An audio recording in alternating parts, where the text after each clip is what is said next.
बड़ी बहू के साथ ऐसा नहीं करना चाहिए था। रोहिणी, शालू जल्दी आओ, ये देखो पापा जी तुम दोनों के लिए कितने सुंदर तोहफा लेकर आए हैं। आवाज़ सुन रसोई में काम कर रही दोनों ही बहुएं बाहर अपने सास ससुर के कमरे में आ गईं। रोहिणी की शादी अभी कुछ महीने पहले हुई थी, तब तो ये उसका पहला करवा चौथ है, इसीलिए हमने सोचा कि उसके लिए कोई अच्छा सा उपहार लिया जाए। बाकी जेवर तो अभी शादी में बहुत सारे ही बनवाए थे। डायमंड अंगूठी तब रोहिणी के लिए नहीं बन पाई थी, इसीलिए मैंने ही पापा से बोलकर मंगाई है। रोहिणी और शालू की सास नैना जी ने कहा। अब काम बाद में होता रहेगा, चांद निकलने ही वाला होगा। जाओ तुम दोनों पहले तैयार होकर पूजा कर तो फिर अब एक साथ ही खाना खाएंगे। दोनों ही बहुओं की अंगूठी सौंपते हुए नैना जी ने कहा। रोहिणी इस घर की छोटी बहू है, जिसकी शादी को अभी बस 6 महीने ही हुए हैं। अपने पहले करवा चौथ पर सास ससुर से इतना महंगा तोहफा प्यार स्वरूप पाकर उसकी तो खुशी का ठिकाना ही नहीं था।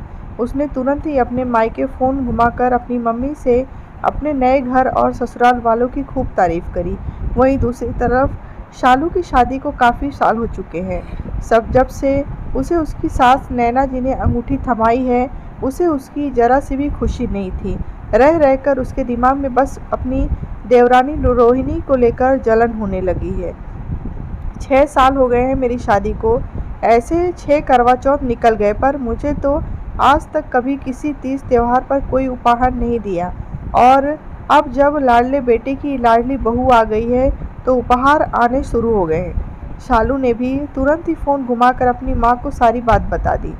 2 बहुओं के हो जाने से ऐसी छोटी मोटी बातें तो घर में होती ही रहती है। अभी तो शुरुआत है, आगे चल ऐसे बहुत से मोड़ आएंगे। तुम घर की बड़ी बहू हो, थोड़ा बड़प्पन दिखाओ। और वैसे भी समधन जी ने अकेले रोहिणी के लिए तो उपहार नहीं मंगाया, साथ में तुम्हारे लिए भी ठीक वैसे ही सेट मंगाई है, तो मुझे नहीं लगता तुम्हें कोई परेशानी होनी चाहिए।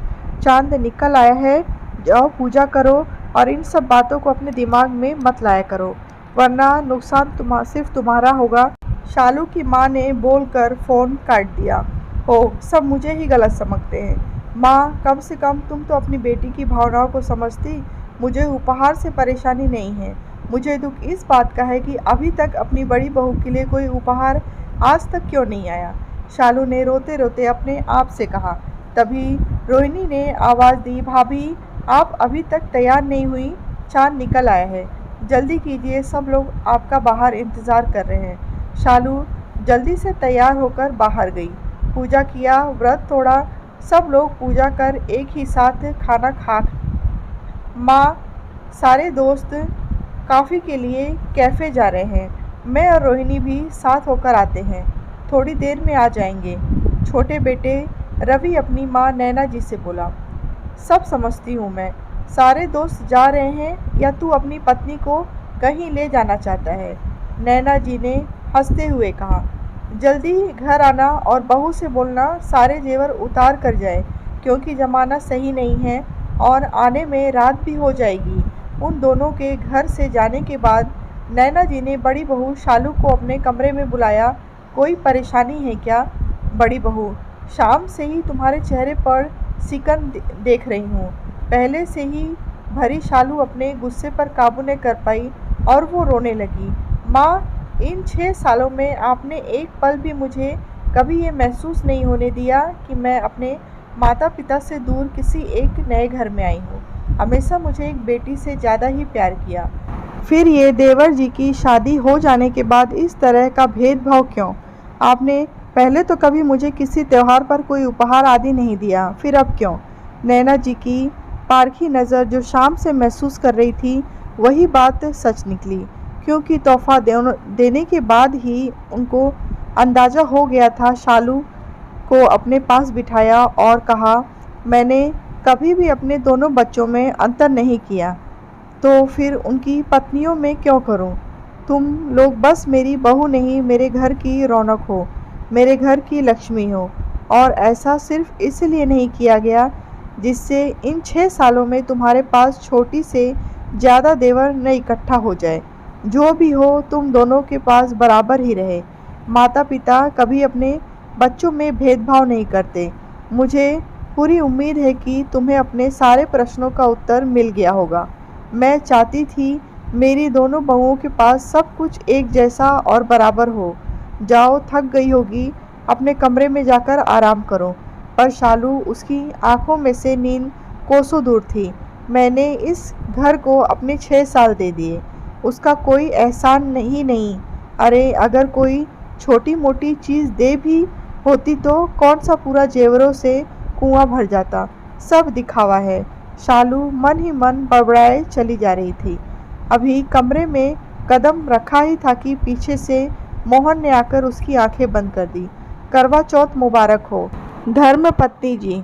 शालू मुड़कर पीछे देखती उससे पहले ही मोहन ने उसके हाथ में एक सुंदर सा ब्रेसलेट पहना दिया। शालू चौंक गई। ये तो इससे पहले वो कुछ बोल पाती, मोहन ने बोला शुरू किया। हाँ, यह वही ब्रेसलेट है जो तुम्हें रवि की शादी के जेवरों की खरीदारी करते समय बहुत पसंद आई थी। तब ही माँ ने इसे तुम्हारे लिए खरीद लिया था और किसी मौके पर देने के लिए रख लिया था। आज मौका भी है, दस्तूर भी, क्योंकि आज से अच्छा दिन तो हो ही नहीं सकता। आपका पसंदीदा तोहफा हाजिर है।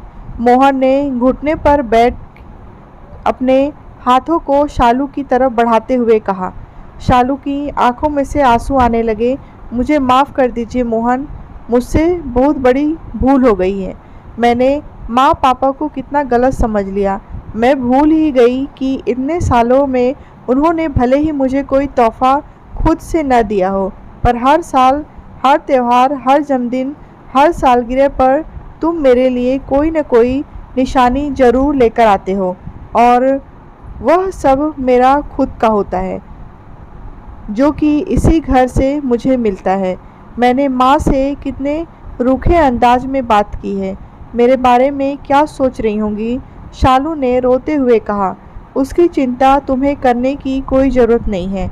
माँ अपनी बड़ी बहू को खुद से भी ज़्यादा अच्छे से पहचानती है, और वह खुद भी इस दौर से गुजर चुकी है, तो उनसे ज़्यादा इन सब बातों को इतने अच्छे से कोई नहीं समझ सकता।